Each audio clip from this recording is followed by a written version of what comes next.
नमस्कार दोस्तों, स्वागत है आप सभी लोगों का इंडियन फ्लाइंग चैनल पे। एयरलाइंस और ट्रैवल से जुड़ी हुई कुछ बड़ी और काम की खबरें हम फिर से आप सभी लोगों के लिए लेकर आ चुके हैं। तो शुरू करते हैं आज का वीडियो। और यहाँ पर एयरलाइंस और ट्रैवल से पहली और सबसे बड़ी खबर आ रही है सऊदी अरेबिया से। जी हाँ दोस्तों, यहाँ पर सऊदी अरेबिया में पिछले कुछ दिनों में नए कोरोना वायरस के केसेस देखने को मिले थे और इसके साथ साथ कोरोना वायरस भी काफ़ी तेज़ी से फैल रहा था। यही कारण है कि यहाँ पर सऊदी अरेबिया ने दुनिया के 20 देशों से आने वाले लोगों के ऊपर रोक लगा दी है। आपको बता दें कि यहाँ पर 20 देशों में कुछ बड़े देश शामिल हैं, जैसे कि Argentina, UAE, Germany, America, Indonesia, Pakistan, Bharat. ये कुछ बड़े देश हैं जिनको कि सऊदी अरेबिया ने प्रतिबंध लगाया है। यदि आप यहाँ पर 20 देशों की लिस्ट में शामिल होते हैं तो अब आप सऊदी अरेबिया में नहीं जा सकते हैं। इसके अलावा यदि आप पिछले 14 दिनों से भी इन 20 देशों में रह रहे हैं तो भी आप इस समय सऊदी अरेबिया में एंट्री नहीं कर सकते हैं। इसको लेकर बीते कल ही सऊदी अरेबिया के मिनिस्ट्री की तरफ से एक पूरी अपडेट दी गई है, जहां पर उन्होंने बताया है कि ये जो नया रिस्ट्रिक्शन है ये 3 फरवरी के रात के 9 बजे से लागू हो जाएगा। मतलब कि यदि आप ये वीडियो देख रहे हैं 3 तारीख को, तो 3 तारीख की शाम तक ये रिस्ट्रिक्शन लग चुका रहेगा और इस समय इन 20 देशों से सऊदी अरेबिया में लोग एंट्री नहीं कर सकते हैं। इसको लेकर एक डिटेल जानकारी वाली वीडियो हमने पहले ही बना रखी है, जहां पर हमने आपको बताया है कि सऊदी अरेबिया में इन 20 देशों से आप नहीं जा सकते हैं, तो कौन कौन से देश बचते हैं जहां से आप सऊदी अरेबिया में एंट्री कर सकते हैं। इसके अलावा 20 देशों की पूरी लिस्ट भी हमने उस वीडियो में बता रखी है। यदि आपको वीडियो देखनी है तो आई के बटन पर क्लिक करके देख सकते हैं, नहीं तो वीडियो के डिस्क्रिप्शन बॉक्स में भी आपको इस वीडियो का लिंक मिल जाएगा। चलते हैं अगली खबर की तरफ, जो आ रही है एयर इंडिया से। फ्रेंड्स, एयर इंडिया यहाँ पर दिल्ली से हांगकांग के लिए 7 फरवरी और 8 फरवरी को नई अंतर्राष्ट्रीय उड़ानें चालू कर रही है। दिल्ली से हांगकांग के लिए ये कुछ लिमिटेड फ़्लाइटें ही एयर इंडिया ऑपरेट करती है। यहाँ पर फिर दोबारा से एयर इंडिया इन फ़्लाइट्स की टिकट की बुकिंग चालू कर चुकी है। आपको बता दें कि बीते कल ही एयर इंडिया ने अपने ट्विटर हैंडल अकाउंट से इसकी जानकारी दी है कि वो हांगकांग के लिए अपनी नई फ़्लाइट्स की बुकिंग चालू कर रही है। यदि आपने अभी तक इन फ़्लाइट्स की टिकट की बुकिंग नहीं करी है तो आप अभी जाकर एयर इंडिया की वेबसाइट से जाकर टिकट बुक कर सकते हैं, नहीं तो आप एयर इंडिया के बुकिंग ऑफिस से भी संपर्क करके इन फ़्लाइट्स की टिकट की बुकिंग कर सकते हैं। आपको बता दें कि यहाँ पर एयर इंडिया जो है रेगुलर बेसिस पर हांगकांग के लिए अपनी उड़ानें लेकर आती रहती है, जिसकी जानकारी वो ट्विटर के माध्यम से शेयर करती है।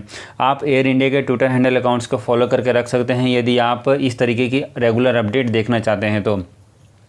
चलते हैं अगली खबर की तरफ, जो आ रही है शारजा की नई उड़ानों की जानकारी यहाँ पर आ रही है। आपको बता दें कि यहाँ पर वाराणसी से शारजा के लिए सप्ताह में 2 दिनों के लिए अब एयर इंडिया एक्सप्रेस अपनी उड़ानों की चालू कर रही है। इससे पहले यहाँ पर केवल सप्ताह में 1 उड़ान ही हुआ करती थी, लेकिन अब सप्ताह में 2 उड़ानें चालू की जा रही हैं।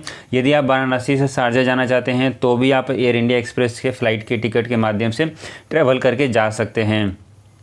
अगली खबर की तरफ चलते हैं, जो आ रही है ऑस्ट्रेलिया से। फ्रेंड्स, ऑस्ट्रेलिया की एयरलाइंस कंपनी वर्जिन ऑस्ट्रेलिया ने अपने लगभग सभी अंतर्राष्ट्रीय उड़ानों को 19 जून तक बंद कर दिया है। आपको बता दें कि यहाँ पर वर्जिन ऑस्ट्रेलिया ने न्यूजीलैंड के लिए भी अपनी फ़्लाइटों को बंद कर दिया है। वर्जिन ऑस्ट्रेलिया की तरफ से ये डिसीजन इसलिए लिया गया है क्योंकि यहाँ पर बहुत कम लोग ही फ़्लाइटों के माध्यम से ट्रैवल कर रहे हैं और यहाँ पर लोगों की संख्या काफ़ी कम है और एयरलाइंस कंपनियां घाटे में चल रही हैं। यही कारण है कि यहाँ पर वर्जिन ऑस्ट्रेलिया जून महीने से पहले अपनी नई उड़ानें चालू नहीं कर रही है। अगली खबर की तरफ चलते हैं, जो आ रही है एमिरात एयरलाइंस की तरफ से। एमिरात एयरलाइंस यहाँ पर दुनिया की पहली एयरलाइंस कंपनी बन चुकी है जो कि डिजिटल पास को लॉन्च कर रही है। मतलब कि यदि आप इस समय एमिरात एयरलाइंस से अब ट्रैवल करते हैं तो अब आपको डिजिटल पास, मतलब कि आईटा की तरफ से जो लॉन्च किया गया जो डिजिटल पास है, उसके माध्यम से अब आपको ट्रैवल करने का मौका मिलेगा, जिसमें कि यदि आप एक देश से दूसरे देश में ट्रैवल करेंगे तो आपका जो भी डेटा होगा, जैसे कि यदि आपने कोरोना टेस्ट कराया है, आपने वैक्सीन ली है, तो आपकी सारी पर्सनल इन्फॉर्मेशन उस ऐप में सेव की जाएगी और आपके ट्रैवल करने से पहले ही आपका सारा डेटा उस कंट्री के उस एयरपोर्ट पर पहुंचा दी जाएगी, जिससे कि आपका ट्रैवल जो है बिना किसी प्रॉब्लम के ही पूरा हो सकेगा। इस समय जो भी अंतर्राष्ट्रीय पैसेंजर्स हैं वो एयरलाइन से ट्रैवल इसीलिए नहीं करना चाहते क्योंकि उनको बहुत सारी फॉर्मेलिटीज़ पूरी करनी पड़ती है, साथ ही साथ यहाँ पर क्वारंटीन और भी दूसरे तरीके के प्रॉब्लम्स का सामना करना पड़ता है। आईटा के द्वारा ये जो डिजिटल पास लॉन्च किया गया है, इस डिजिटल पास के माध्यम से पैसेंजर्स का डेटा पहले से ही एयरपोर्ट पर पहुँच चुका रहेगा और यहाँ पर पैसेंजर्स आसानी से ही अपना ट्रैवल पूरा कर सकेंगे। आपको बता दें कि यहाँ पर अमीरात के अलावा कतर भी इसके ऊपर काम कर रही है और बहुत ही जल्दी यहाँ पर दूसरी एयरलाइंस कंपनियाँ भी आईटा के ये डिजिटल पास का यूज़ करना शुरू करने वाली है। मतलब कि फ्यूचर में आप जब भी आप एयरलाइन से ट्रैवल करेंगे इंटरनेशनल फ़्लाइटों से, तो अब आपको ये आईटा का डिजिटल पास एक मोबाइल ऐप की तरह होगा, जो कि आपको डाउनलोड करना अनिवार्य रहेगा ताकि आप अपना ट्रैवल सही तरीके से पूरा कर सकते हैं। अगली खबर की तरफ चलते हैं जो आ रही है ट्रैवलर चॉइस अवार्ड को लेकर। फ्रेंड्स, यहाँ पर ट्रैवलर चॉइस अवार्ड एक तरीके का अवार्ड होता है जहाँ पर दुनिया भर के जो भी ट्रैवलर्स हैं उनकी तरफ से बेस्ट सिटीज़ की लिस्ट जारी की जाती है कि दुनिया के बेस्ट सिटीज़ कौन से हैं जहाँ पर आप ट्रैवल करना चाहते हैं। यहाँ पर 25 लोकेशंस में भारत के 3 शहर भी शामिल किए गए हैं।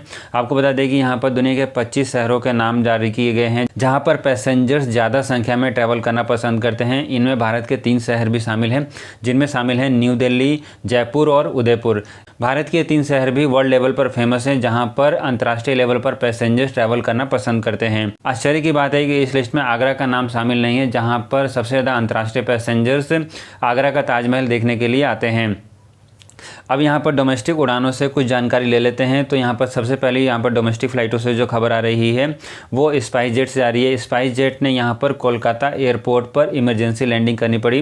बीते कल यहाँ पर स्पाइस जेट से खबर आई कि जैसे ही स्पाइस जेट ने कोलकाता एयरपोर्ट से अपनी उड़ान को शुरू किया, उड़ान के शुरू करने के थोड़ी देर बाद ही स्पाइस जेट के कैबिन से धुएँ की कुछ स्मेल आई और फायर अलार्म का सिग्नल बज गया, जिसके बाद यहाँ पर स्पाइस जेट को अपनी इमरजेंसी लैंडिंग कोलकाता एयरपोर्ट पर करनी पड़ी। इस फ्लाइट में टोटल 69 पैसेंजर्स थे, जिसमें कोलकाता के डीजीपी भी सवार होकर ट्रैवल कर रहे थे। आपको बता दें कि यहाँ पर सभी पैसेंजर्स को सुरक्षित एयरपोर्ट पर उतार लिया गया है और इन सभी पैसेंजर्स के लिए दूसरी फ़्लाइट की व्यवस्था की गई है। अगली खबर यहाँ पर इंडिगो की तरफ से आ रही है। इंडिगो के CEO ने ये जानकारी दी है कि इंडिगो अपने पुरानी कैपेसिटी पर साल 2021 के आखिरी तक पहुँच जाएगी। मतलब कि इस समय इंडिगो एयरलाइंस लगभग अपने 70 से 80% कैपेसिटी पर फ़्लाइटों को ऑपरेट कर रही है और इंडिगो का कहना है कि साल 2021 ख़त्म होते होते इंडिगो अपनी पुरानी कैपेसिटी पर पहुंच जाएगी। इस समय इंडिगो एयरलाइंस का मार्केट शेयर भारत में 50% से भी ज़्यादा हो चुका है और इंडिगो भारत की ही नहीं अब दुनिया की 7वीं सबसे बड़ी कैपेसिटी के मामले में एयरलाइंस कंपनी बन चुकी है। अगली खबर यहाँ पर बेंगलुरु एयरपोर्ट से आ रही है। बेंगलुरु एयरपोर्ट को जोड़ने वाली मेट्रो लाइन को लेकर यहाँ पर केंद्र सरकार की तरफ से ग्रीन सिग्नल मिल चुका है। मतलब कि अब बेंगलुरु एयरपोर्ट को मेट्रो से भी जोड़ने का काम शुरू होने वाला है।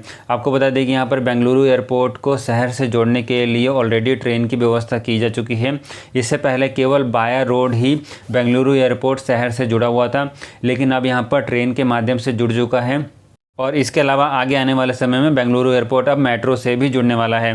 इसके अलावा यहाँ पर बेंगलुरु एयरपोर्ट को शहर से जोड़ने के लिए कुछ हाई स्पीड दूसरी तरीके के भी प्रोजेक्ट के ऊपर काम किया जा रहा है, जो कि अभी शुरुआती स्टेज पे है। आपको बता दें कि बेंगलुरु एयरपोर्ट पर जो मेट्रो का काम चालू हो रहा है उसकी लागत तकरीबन 14,788 करोड़ रुपये की रखी गई है और जिसमें से 15% प्रोजेक्ट का जो खर्चा है वो केंद्र सरकार देने वाली है। फ्रेंड्स, आज की एयरलाइंस की खबरों में फ़िलहाल इतना ही रखते हैं। वीडियो यदि आपको अच्छी लगती है, काम की लगती है, ज़रूर लाइक करें, दूसरे लोगों तक शेयर करें। मिलते हैं ऐसे किसी और वीडियो के साथ, तब तक के लिए नमस्कार।